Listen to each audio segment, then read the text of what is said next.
ನಮಸ್ಕಾರ. Hi friends, welcome to Sai Rekha kitchen. ಇವತ್ತಿನ recipe ಏನಪ್ಪ ಅಂದರೆ ರವೆ ಬಿಸ್ಕೆಟ್ ಮಾಡ್ತಾಯಿದ್ದೀನಿ ಫ್ರೆಂಡ್ಸ್. ಅದಕ್ಕೂ ಮುಂಚೆ ಯಾರೆಲ್ಲ ಸಬ್ಸ್ಕ್ರೈಬ್ ಆಗಿದ್ದೀರೋ ಅವ್ರಿಗೆಲ್ಲ ಥ್ಯಾಂಕ್ ಯು ಸೋ ಮಚ್. ಇದಕ್ಕೆ ಬೇಕಾಗಿರೋ ಇಂಗ್ರೀಡಿಯೆಂಟ್ಸ್ ನೋಡೋಣ ಬನ್ನಿ. 1 ಕಪ್ಪಷ್ಟು ರವೆ ತೊಗೊಂಡಿದ್ದೀನಿ, ಸೇಮ್ ಮೆಷರ್ಮೆಂಟು. ಅರ್ಧ ಕಪ್ಪಷ್ಟು ಗೋಧಿ ಹಿಟ್ಟು ಬೈಂಡಿಂಗೋಸ್ಕರ. ಇದು ಮೀಡಿಯಮ್ ರವೆ ತೊಗೊಬೇಕು ಫ್ರೆಂಡ್ಸ್. ಉಪ್ಪಿಟ್ಟು ರವೆ ಬರುತ್ತಲ್ಲ ಮೀಡಿಯಮ್ದು ಅದು. 1/4 ಕಪ್ಪಷ್ಟು ಸೇಮ್ ಮೆಷರ್ಮೆಂಟಲ್ಲಿ 1/4 ಕಪ್ಪಷ್ಟು ಸಕ್ಕರೆ ತೊಗೊಂಡಿದ್ದೀನಿ. ಒಂದು ಕಪ್ಪಷ್ಟು ಹಾಲು, ಕಾಯಿಸಿ ಆರಿಸಿರೋ ಹಾಲು, ಸ್ವಲ್ಪ ಕಡಲೆಕಾಯಿ ಬೀಜ, ಒಂದು ಸ್ವಲ್ಪ ಗೋಡಂಬಿ, ಕಲಸೋದಕ್ಕೆ ಸ್ವಲ್ಪ 1-2 ಸ್ಪೂನಷ್ಟು ತುಪ್ಪ. ಫಸ್ಟಿಗೆ ಏನು ಮಾಡೋಣ ನೋಡೋಣ ಬನ್ನಿ. ಒಂದು ಮಿಕ್ಸಿಂಗ್ ಬೌಲ್ಗೆ 1 ಕಪ್ಪಷ್ಟು ರವೆ ಹಾಕ್ಕೊಳ್ತಾ ಇದ್ದೀನಿ.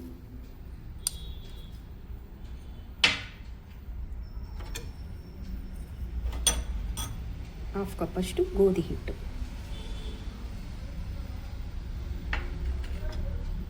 ಇದೆರಡನ್ನೂ ಸ್ವಲ್ಪ ಮಿಕ್ಸ್ ಮಾಡ್ಕೊಂಬಿಡೋಣ. ಫಸ್ಟಿಗೆ ರವೆ ಮತ್ತು ಗೋಧಿ ಹಿಟ್ಟು ಮಿಕ್ಸ್ ಹಾಕಿದ್ವಿ.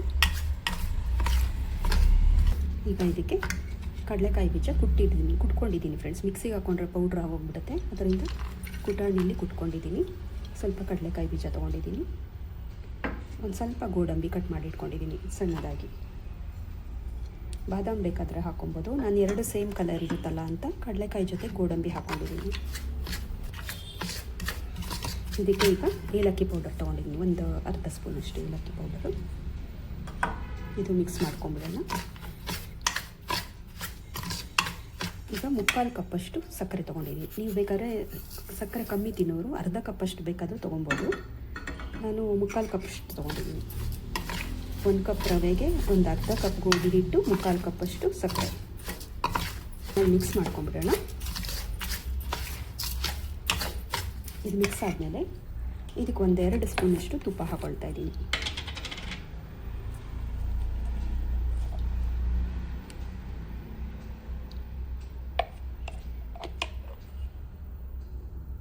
ಎರಡು ಸ್ಪೂನಷ್ಟು ತುಪ್ಪ.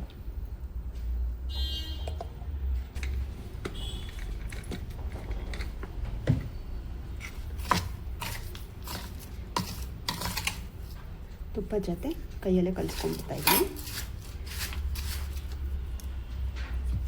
ತುಪ್ಪ ಎಲ್ಲ ಮಿಕ್ಸ್ ಆಗಬೇಕು ನೋಡಿ ಫ್ರೆಂಡ್ಸ್. ಇದು ಈ ಥರ ಕಲಿಸಿದ್ದೀನಿ ನೋಡಿ. ಈ ಥರ ಮಾಡಿದ್ರೆ ಉಂಡೆ ಥರ ಹಾಕಬೇಕು.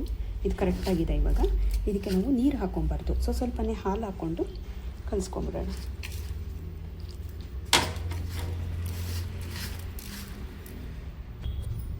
ನೋಡಿ ಫ್ರೆಂಡ್ಸ್, ಇದು ಕಲಸಿಟ್ಟಿದ್ದೀನಿ. ಇದು ಸ್ವಲ್ಪ ಸಾಫ್ಟಲ್ಲ ಹಾರ್ಡಲ್ಲ ಆ ಥರ ಇದೆ. ಇದನ್ನು ಒಂದು 10 ಮಿನಿಟ್ಸ್ ಹಾಗೆ ಮುಚ್ಚಿಟ್ಬಿಡೋಣ. ಇದನ್ನು ನೋಡಿ, ಇನ್ನೂ ಹಾಲು ಇಷ್ಟು ಮಿಕ್ಕಿದೆ. 1 ಕಪ್ ಹಾಲಲ್ಲಿ ನಿಮಗೆ ಎಷ್ಟು ಬೇಕೋ ಅಷ್ಟು ನೋಡಿಕೊಂಡು ಕಲಿಸ್ಕೊಬೋದು. ತುಂಬ ಸಾಫ್ಟಾಗೂ ಕಲಿಸ್ಬಾರ್ದು, ಇದು ಬಿಸ್ಕೆಟ್ ಅಲ್ವಾ, ಅದರಿಂದ ಒಂದು 10 ಮಿನಿಟ್ಸ್ ಇದನ್ನು ಕ್ಲೋಸ್ ಮಾಡಿಟ್ಬಿಡ್ತೀನಿ. ನೋಡಿ ಫ್ರೆಂಡ್ಸ್, ಈಗ 10 ಮಿನಿಟ್ಸ್ ಆಗಿದೆ. ಒಂದು ಬೌಲಿಗೆ ತಟ್ಟೆಗೆ ಹಾಕೊಂಡ್ಬಿಡೋಣ. ಇದನ್ನು ಕಲಿಸಿರೋದು 10 ಮಿನಿಟ್ಸ್ ಆದಮೇಲೆ ಮಾಡೋಣ ಅಂತ ಹೇಳಿದ್ನಲ್ಲ. ಇದನ್ನು ನಾವು 1 ಸ್ಪೂನಲ್ಲಿ ನಮಗೆ ಮೆಷರ್ಮೆಂಟ್ ಬೇಕಲ್ಲ, ಅದರಿಂದ ಈ ಥರ ಕಟ್ ಮಾಡ್ಕೊಳ್ತೀನಿ.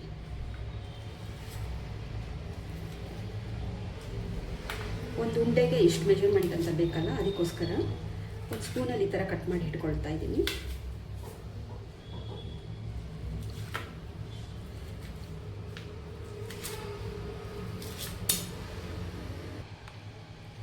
ಕೈಗೆ ಒಂಚೂರು ತುಪ್ಪ ಏನಾದರೂ ಹಾಕ್ಕೊಬೋದು.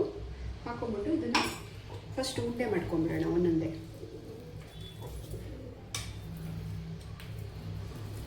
ಉಂಡೆ ಮಾಡಿ ಆಮೇಲೆ ಬಿಸ್ಕೆಟ್ ಥರ ರೌಂಡ್ ಮಾಡ್ಬೋದು.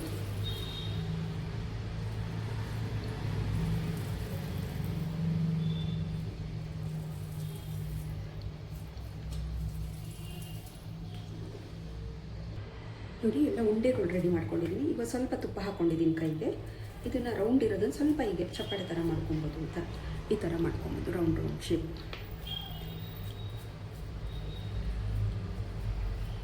ಇನ್ನೊಂದು ಸ್ವಲ್ಪ ದೊಡ್ಡದು ಬೇಕಂದರೆ ಹಿಟ್ಟು ಸ್ವಲ್ಪ ಜಾಸ್ತಿ ತೊಗೊಬೇಕು. ನಾನು ಸ್ಪೂನಲ್ಲಿ ಕಟ್ ಮಾಡಿರೋದ್ರಿಂದ ಒಂದೇ ಮೆಷರ್ಮೆಂಟ್ ಬಂದಿದೆ ಇದು.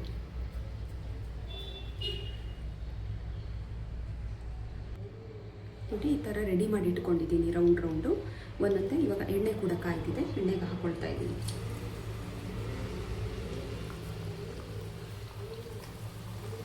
ಲೋ ಫ್ಲೇಮಲ್ಲೇ, ಆದಷ್ಟು ಲೋ ಫ್ಲೇಮಲ್ಲೇ ಕಾಯಿಸ್ಬೇಕು ಫ್ರೆಂಡ್ಸ್. ಏಕೆಂದರೆ ಇದು ರವೆ ಹಾಕಿರೋದ್ರಿಂದ ನಾವು ಗೋಧಿ ಹಿಟ್ಟು ಕಮ್ಮಿ ಹಾಕಿದ್ದೀವಿ, ರವೆ ಜಾಸ್ತಿ ಹಾಕಿರೋದ್ರಿಂದ ಒಳಗಡೆ ಎಲ್ಲ ಚೆನ್ನಾಗಿ ಬೇಯಬೇಕಲ್ವ, ಅದಕ್ಕೋಸ್ಕರ ಲೋ ಫ್ಲೇಮಲ್ಲೇ ಕಾಯಿಸ್ಕೊಳ್ಳೋಣ.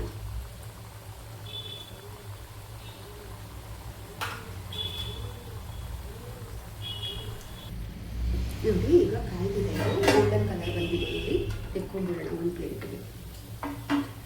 ಇಷ್ಟು ಕಾಯಿದ್ರೆ ಚೆನ್ನಾಗಿ ಬೆಂದಿರುತ್ತೆ ಒಳಗಡೆ ಎಲ್ಲ. ಈ ಕಲರ್ ಬಂದರೆ ಸಾಕು, ಗೋಲ್ಡನ್ ಕಲರ್.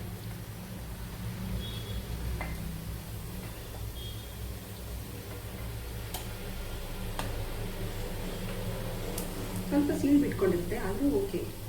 ಒಂದೊಂದು ರವೆ ಆದ್ದರಿಂದ ಒಂದೊಂದು ಮಾತ್ರ ಸೀಳು ಬಿಟ್ಕೊಂಡಿದ್ದೀನಿ. ಮತ್ತೆ ಇನ್ನೊಂದು ಸ್ವಲ್ಪ ಹಾಕೊಂಡ್ಬಿಡ್ತಾ ಇದ್ದೀನಿ.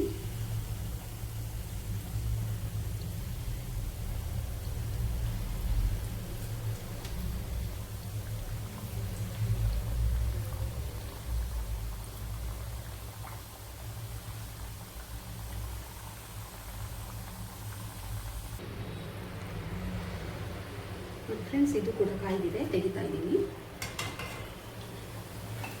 1 ಕಪ್ ರವೆಯಲ್ಲಿ ನೋಡಿ ಎಷ್ಟೊಂದು ಬಿಸ್ಕೆಟ್ ಮಾಡ್ಬೋದು ಅಂದರೆ, ನೀವು ಅಂಗಡಿಗೆ ಹೋಗಿ ತೊಗೊಳ್ಳೋ ಬದಲು ಮನೆಯಲ್ಲೇ ಮಾಡ್ಕೊಬೋದು.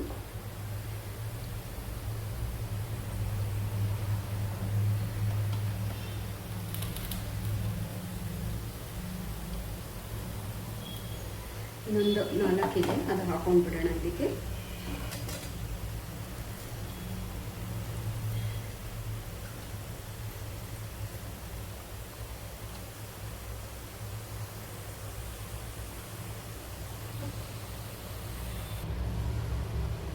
ಈಗ ರೆಡಿ ಟು ಸರ್ವ್ ಫ್ರೆಂಡ್ಸ್. ಎಲ್ಲ ಆಗಿದೆ ನೋಡಿ. ಸ್ಟವ್ ಆಫ್ ಮಾಡ್ಕೊಳ್ತಾ ಇದ್ದೀನಿ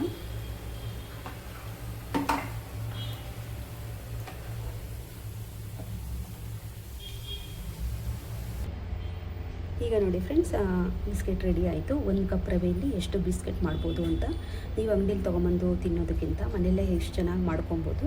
ಚಿಕ್ಕ ಮಕ್ಕಳು ಕೂಡ ಇಷ್ಟ ಆಗುತ್ತೆ ಇದು. ನೋಡಿ 1 ಕಪ್ ರವೆ ಅಷ್ಟೇ ಬೇಕಾಗಿರೋದು ಇದಕ್ಕೆ. ಒಂದು ಅರ್ಧ ಕಪ್ ಬೈಂಡಿಂಗೋಸ್ಕರ ಗೋಧಿ ಹಿಟ್ಟು ಹಾಕಿದ್ದೀನಿ. ಲಾಸ್ಟ್ ಟೈಮ್ ಒಂದು ಬಿಸ್ಕೆಟ್ ತೋರಿಸಿದೆ, ಅದರಲ್ಲಿ ಗೋಧಿ ಹಿಟ್ಟು ಜಾಸ್ತಿ ಹಾಕಿದೆ, ಒಂದು ಸ್ವಲ್ಪ ರವೆ ಕ್ವಾಂಟಿಟಿ ಕಮ್ಮಿ ಹಾಕಿದೆ. ಅದು ಬೇರೆ ಥರನೇ ಪ್ರೋಸೆಸ್ಸು, ಇದೇ ಬೇರೆ ಥರ ಪ್ರೋಸೆಸ್ಸು.